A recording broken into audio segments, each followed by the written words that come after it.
रात के 10 बज चुके हैं और मैं हूं आप सभी का अपना शावेज़ मलिक और हाजिर हूं आप लोग के सामने फिर से एक क्राइम की कहानी को लेके, एक क्राइम की घटना को लेके। अच्छा, आज के दिन मैंने वीडियो में 10 बजे इसलिए बोला है क्योंकि सर्दी का जो समय है, सर्दी का समय ऑलमोस्ट जा चुका है। तो बहुत सारे लोग कमेंट्स में बोल रहे थे कि सर जो पहले वाला टाइम है वही टाइम कर दीजिए, क्योंकि 8 बजे अमूमन सब लोग फ्री हो नहीं पाते हैं, जिसकी वजह से जो आपकी जो कहानी होती है उसे सुनने में वो मज़ा नहीं आता जो रात के 10 बजे सोने के टाइम पर आता है। तो मैंने भी फैसला किया है कि वापस से अपने पुराने वाले समय पर 10 बजे लौट चलते हैं। अगर आप लोग की समय को लेकर कोई राय है तो आप लोग राय ज़रूर दीजिएगा। और आज की कहानी की बात करूं तो आज की कहानी आगरा की है और इसी आगरा के अंदर एक थाना लगता है, खेड़ा राठौड़ थाना। और इसी खेड़ा राठौड़ थाने के अंतर्गत एक गाँव आता है, धादीपुरा गाँव। ये जो धादूपुरा गाँव है, इस गाँव के अंदर रहने वाला एक लड़का जिसका नाम छोटे लाल, उम्र तकरीबन 25 साल के आसपास है। आज की कहानी इसी छोटे लाल की कहानी है। छोटे लाल घर में सबसे छोटा लड़का था। 4 भाई थे, चारों बड़े थे और 2 बहनें थीं। पिता शिवपाल, उनका भी गांव के अंदर अच्छा नाम, अच्छा रुतबा, सारी ही चीज़ें बहुत अच्छे तरीके से चलनी थी। परिवार में जो बाकी के 4 भाई थे छोटे लाल से बड़े वाले, वो सब ने जो पढ़ाई कर रखी थी उस हिसाब से, जो उनकी क्वालिफ़िकेशन थी उसके हिसाब से वो सारे लोग नौकरी पा गए थे, नौकरी कर रहे थे। लेकिन जो छोटे लाल था, इसको पढ़ाई लिखाई में उतनी रुचि तो थी नहीं, लेकिन इसका सिर्फ़ और सिर्फ एक ही सपना था कि किसी भी तरीके से उसके जिस्म पर आर्मी की वर्दी आ जाए। और इसी के लिए दिन और रात ये मेहनत करता, सुबह भी दौड़ के जाता, शाम को भी दौड़ लगाता, उसी हिसाब से डाइट लेता, उसी हिसाब से ये अपने जिस्म को फिट रखता। लेकिन दोस्तों, सारी ही चीज़ें ये करता रहता और अमूमन ये उस वर्दी, जो आर्मी की वर्दी होती है, उसी वर्दी के ख्यालों में खोया रहता। दिन और रात सिर्फ यही सोचता कि किसी भी तरीके से उसके जिस्म पर वो आर्मी की वर्दी आ जाए, जिसका ये सपना देखा करता है।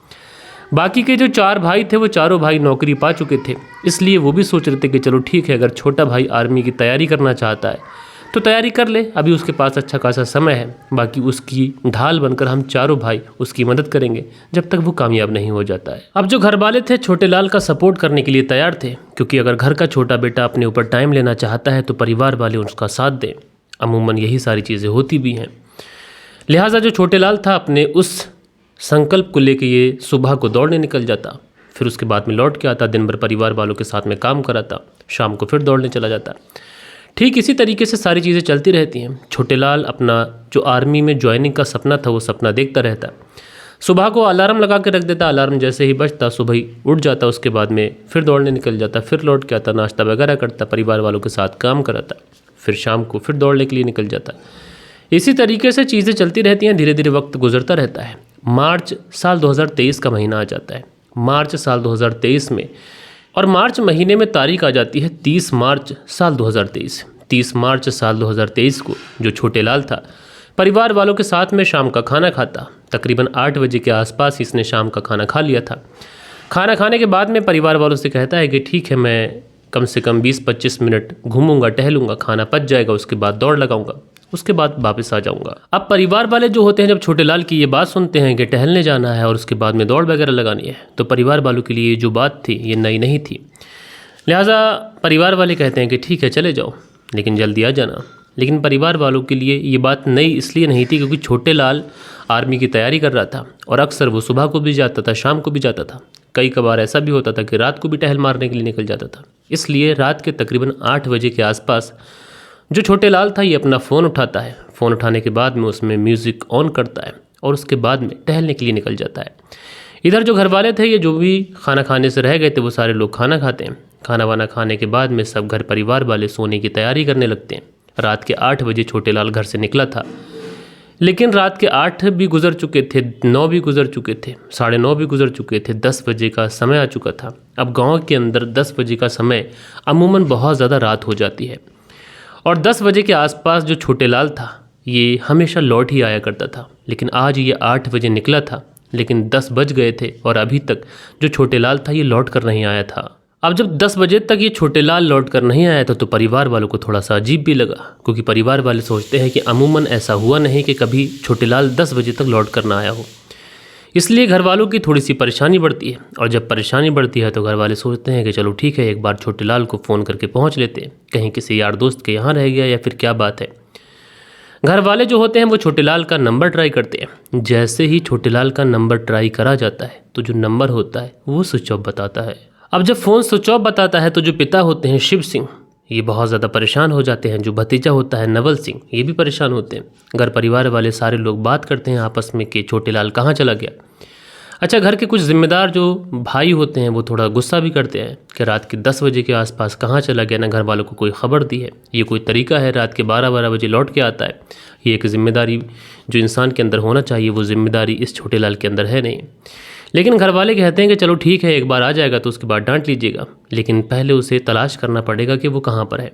अब उसके बाद में नवल सिंह और शिव सिंह और घर के अन्य सदस्य इस छोटे लाल को ढूंढने के लिए निकलते हैं। जहाँ कहीं भी वो जा सकता था तमाम दोस्तों के यहाँ जाते हैं, पूछताछ करते हैं, तमाम मिलने वालों के यहाँ पर, या फिर ऐसी कोई जगह जहाँ पर खेलने कूदने की कोई जगह हो तो वहाँ पर भी जाके देख लेते हैं कि वहाँ पर बैठा हो किसी दोस्त के पास में। लेकिन घर परिवार वाले ढूंढ रहे थे और रात के तकरीबन 12 बजे के आसपास का समय हो चुका था। 10 बजे छोटे लाल को आ जाना चाहिए था। घर वालों को ढूंढते ढूंढते 12 बज चुके थे, लेकिन अभी तक छोटे लाल का कहीं पर भी कोई पता नहीं था। अब जब रात के 12 बजे के आसपास का समय हो जाता है और इधर छोटे लाल का कोई पता नहीं था, तो घर वाले थोड़ा सा परेशान भी होते हैं, क्योंकि रात के 8 बजे का निकला हुआ है, 12 बज चुके हैं। अब परिवार वालों की जो हालत होती है ये ख़राब होने लगती है।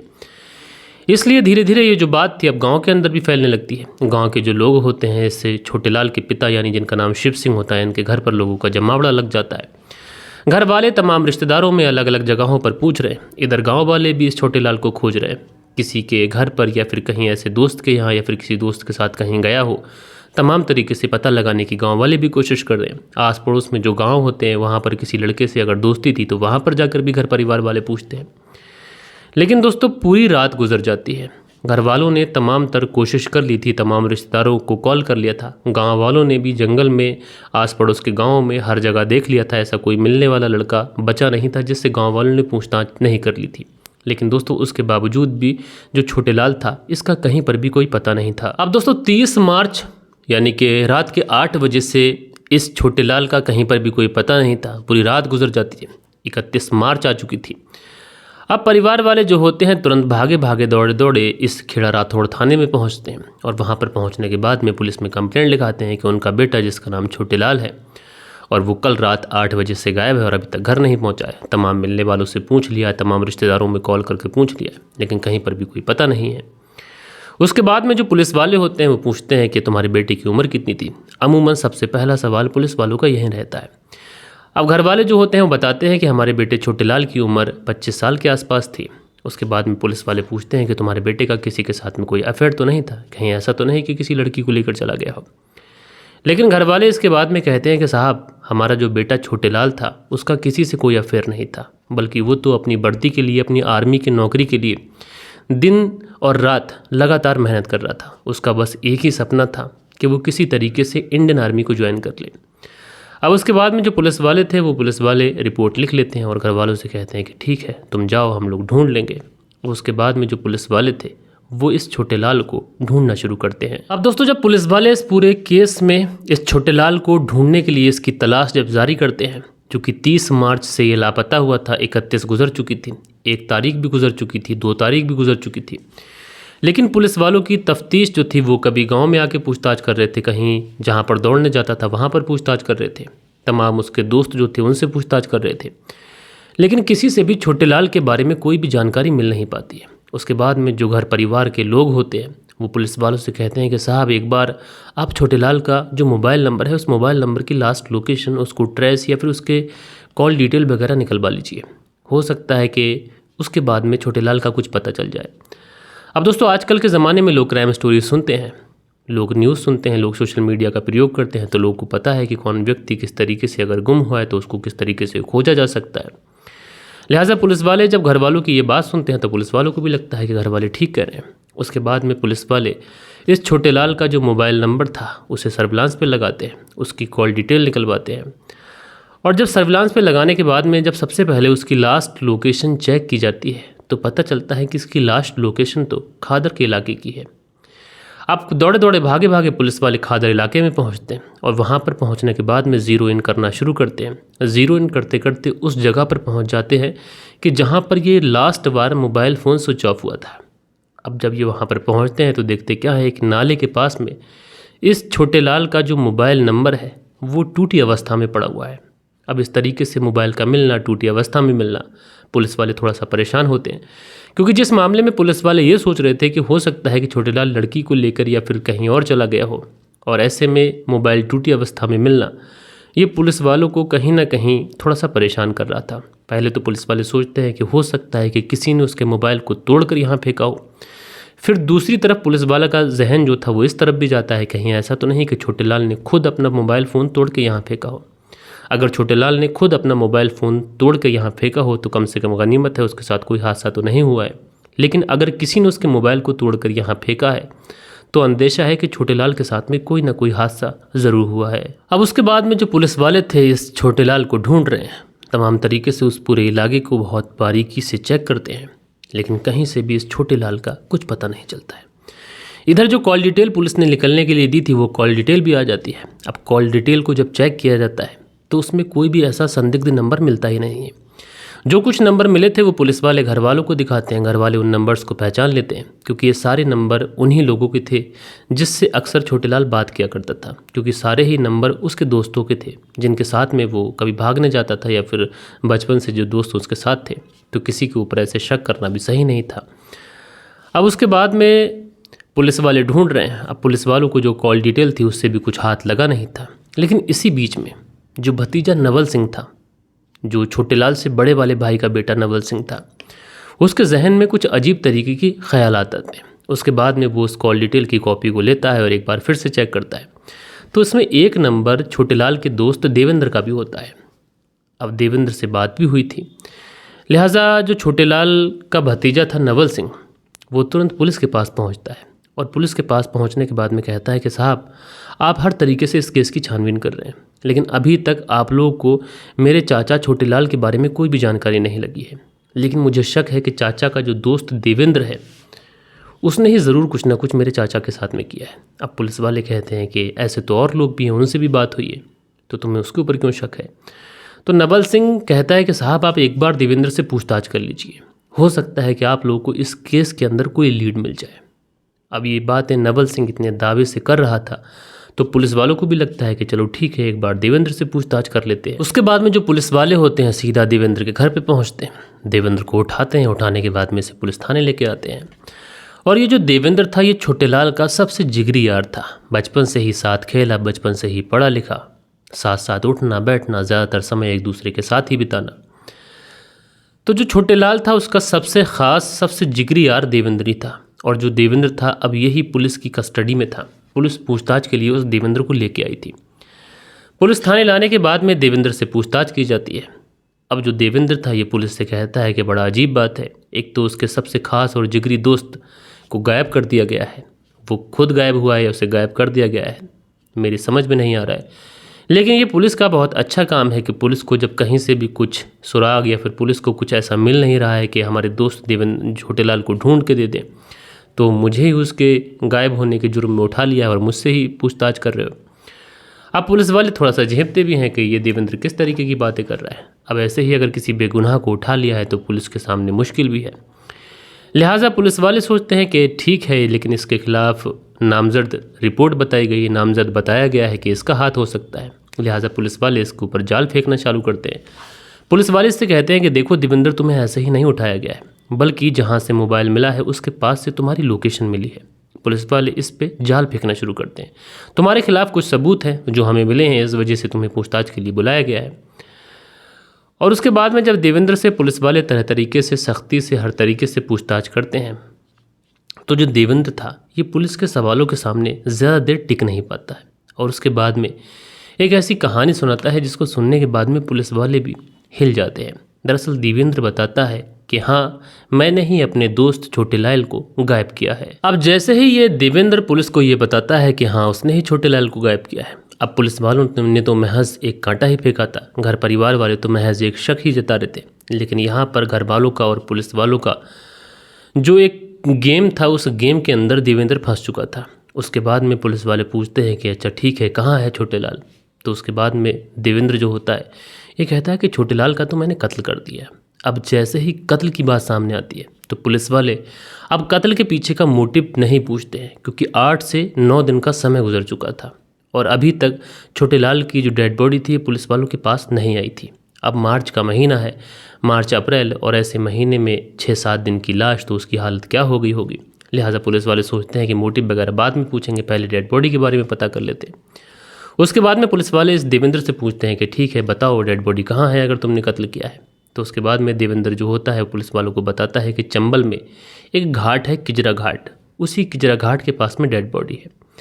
अब जैसे ही पुलिस वाले ये सुनते हैं उसके बाद में तुरंत पुलिस की एक टीम जो थी वो चंबल के किजरा घाट पहुंचती है। वहाँ पर पहुंचने के बाद में पूरा दिन तलाशी करती है, लेकिन वहाँ पर डेड बॉडी तो छोड़िए, वहाँ पर खून का एक कतरा भी पुलिस वालों को नहीं मिलता है। उसके बाद में शाम को थक हार कर पुलिस वाले वापस आते हैं। वापस आने के बाद में फिर से देवेंद्र से पूछताछ करते हैं कि तुमने वहाँ पर डेड बॉडी बताई थी, वहाँ पर डेड बॉडी तो छोड़ो, हमें खून का एक कतरा तक नहीं मिला। उसके बाद में जो देवेंद्र होता है ये पुलिस को दूसरी लोकेशन बताता है। दूसरी लोकेशन पर पुलिस पहुंचती है, लेकिन दूसरी लोकेशन पर भी कुछ नहीं था। वापस पुलिस लौट के आती है और उसके बाद पुलिस सोचती है कि ये जो व्यक्ति देवेंद्र है ये पुलिस को ऐसे ही घुमाता रहेगा। उसके बाद में पुलिस वाले डॉग स्क्वाड, एसएफएल की टीम वगैरह सबको बुलाते हैं और उसके बाद में इससे पुलिसिया अंदाज में बात करते हैं। और जब इससे सही तरीके से इसकी मेहमान नवाजी की जाती है तो फाइनली 2 दिन के बाद में जो एग्जैक्ट लोकेशन होती है ये उस लोकेशन के बारे में बताता है। और ये जो लोकेशन बताता है ये लोकेशन होती है धांधुपुरा और फरहादपुर के बीच में एक जगह पड़ती है, वहीं की ये लोकेशन होती है। उसके बाद में जो पुलिस की टीम थी इस धांधुपुरा और फरतानपुर के बीच में जो जगह बताई थी उस जगह पर डॉग स्क्वाड की टीम को लेकर पहुंचती है। अब जो जासूसी कुत्ते होते हैं वो चारों तरफ फैल जाते हैं। मिट्टी को सूंघते सूंघते एक ऐसी जगह पर पहुंच जाते हैं जहां पर मिट्टी जो थी वो कच्ची अवस्था में थी। लिहाजा कुत्ते जो थे वो वहां पर बैठ जाते हैं, इशारा करने लगते हैं। पुलिस वाले जो थे वो कुत्तों के पीछे ही थे। तुरंत फावड़ा वगैरह मंगाया जाता है, उस जगह को खोदा जाता है। और दोस्तों जब उस जगह को खोदा जाता है तो वाकई में वहाँ पर एक बिना कपड़ों की डेड बॉडी पुलिस वालों को मिलती है। अब दोस्तों ज़मीन के अंदर से जब बिना कपड़ों की डेड बॉडी निकलती है बाहर, और डेड बॉडी इस अवस्था में होती है कि वहाँ पर जितने भी पुलिस वाले होते हैं, चाहे कितने ही बड़े कलेजे के पुलिस वाले क्यों ना हो, सबके जिस्म में एक अजीब तरीके की सिरहन दौड़ जाती है। तुरंत पुलिस वाले उस डेड बॉडी को लेते हैं, लेने के बाद में उसे पोस्टमार्टम के लिए भेज देते हैं और तुरंत वापस से पुलिस थाने आते हैं। और पुलिस थाने आने के बाद में इस देवेंद्र से फिर से पूछताछ करते हैं और कहते हैं कि पूरी कहानी बताओ कि तुमने आखिरकार छोटे लाल का कत्ल क्यों किया। दरअसल देवेंद्र जो पुलिस को कहानी सुनाता है उस कहानी के हिसाब से देवेंद्र और छोटे लाल दोनों एक साथ ही पले बड़े, दोनों साथ में स्कूल गए, दोनों साथ में खेले, धीरे धीरे साथ साथ बड़े हुए, अक्सर बाहर खेलने जाना। इधर जो छोटे लाल था इसको आर्मी में जाने का, इसका सपना जो था वो आर्मी में जाने का था, तो ये आर्मी की तैयारी करने लगता है। उधर जो देवेंद्र था उसकी शादी हो जाती है, वो अपनी पत्नी और अपने बच्चों में व्यस्त हो जाता है। लेकिन जो छोटे लाल था अक्सर देवेंद्र के यहाँ चला जाया करता था, क्योंकि दोस्ती में अमूमन ऐसा होता ही है कि दोस्त घर पे आ जाता है। अब ये सारी चीज़ें चलती रहती हैं। देवेंद्र को इस बारे में ना कुछ शक था और ना उसको कुछ ऐसा लग रहा था कि उसके घर उसका दोस्त आता है तो उसके घर में कुछ चल रहा होगा, कुछ खिचड़ी वगैरह पक रही होगी। लेकिन एक दिन देवेंद्र जो होता है वो देखता है कि जो छोटे लाल है उसकी पत्नी से बात कर रहा है। अब थोड़ी देर वो देखता है अपनी पत्नी से बात करते हुए, लेकिन फिर सोचता है कि ठीक है मेरा दोस्त है, देवर भाभी का रिश्ता है तो अमूमन बात हो ही जाती है, उस बात को नज़रअंदाज कर देता है। लेकिन अगले दिन फिर देखता है, लेकिन इस बार देखता है तो थोड़ा अलग तरीके से देखता है। कभी देखता है कि फ़ोन पे बात हो रही है, कभी ऑडियो कॉल पे बात हो रही है, कभी व्हाट्सअप कॉल में, वीडियो कॉल में उसका नंबर है, चैट जो है वो डिलीटेड है। तो कहीं ना कहीं देवेंद्र को शक हो जाता है कि छोटे लाल के मेरी पत्नी के साथ में नाजायज़ ताल्लुकात हैं। उसके बाद में वो अब अपनी पत्नी और अपने दोस्त छोटे लाल की जासूसी करना शुरू कर देता है। और दोस्तों एक दिन वो रंगे हाथों अपनी पत्नी को बात करते हुए छोटे लाल से पकड़ लेता है। उसके बाद में ये अपनी पत्नी से कुछ तो कहता नहीं है, क्योंकि मोबाइल में इसने चेक किया था, वीडियो कॉल हुई थी। अब इसके जहन में ये चीज़ें तो क्लियर हो चुकी थी कि जो छोटे लाल है उसकी पत्नी के साथ में अवैध रिश्ते हैं। मेरा बचपन का दोस्त, मेरा जिगरी यार, उसने मेरी पीठ पे छुरा घोंप दिया है। लिहाजा फिर ये सोचता है कि छोटे लाल ने अगर मेरी पीठ पे छुरा घोंपा है तो इसे रास्ते से हटाना चाहिए। उसके बाद में कत्ल का प्लान बनता है और तारीख वगैरह मुकर्रर होती है। अपने कुछ दोस्त, अपने कुछ संबंधियों को ये अपने साथ मिलाता है देवेंद्र। उसके बाद में 30 मार्च साल 2023 को जब छोटे लाल शाम का खाना खाने के बाद में 8 बजे घर से निकलता है तो उसी समय देवेंद्र का फ़ोन छोटे लाल के मोबाइल पे आता है। और उसके बाद में देवेंद्र छोटे लाल से कहता है कि यार मिलो, कितना समय हो गया मिले नहीं है। तो उसके बाद में छोटे लाल कहता है कि ठीक है मिलते हैं, कहाँ पे मिलना है। तो उसके बाद में जो देवेंद्र होता है ये कहता है कि तुम बीहड़ में आ जाओ। अब उसके बाद में ये बीहड़ में पहुंच जाते हैं। उसके बाद में झाड़ियों में बीच जंगल में इस छोटे लाल को लेकर जाया जाता है। अब जो छोटे लाल था अपने दोस्त देवेंद्र की जब इस तरीके की कॉल पाता है तो कोई दोस्त अगर बुलाएगा तो वो दोस्त तो चला ही जाएगा उसके ऊपर विश्वास कर भरोसा कर। लेकिन छोटे लाल को ये नहीं पता था कि जिस दोस्त के कहने पर वो बीहड़ में जा रहा है वो दोस्त अब दोस्त नहीं रहा बल्कि दुश्मन बन चुका है।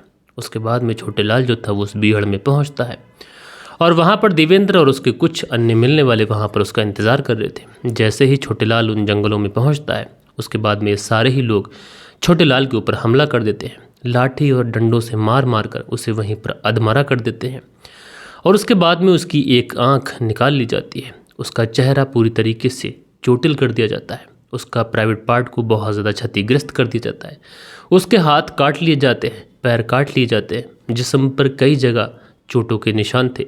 यानी जितना बेबस्त और ब्रूटल आप अपने जहन में सोच सकते हैं वो सारी ही चीज़ें इस छोटे लाल के साथ में कर दी गई थी।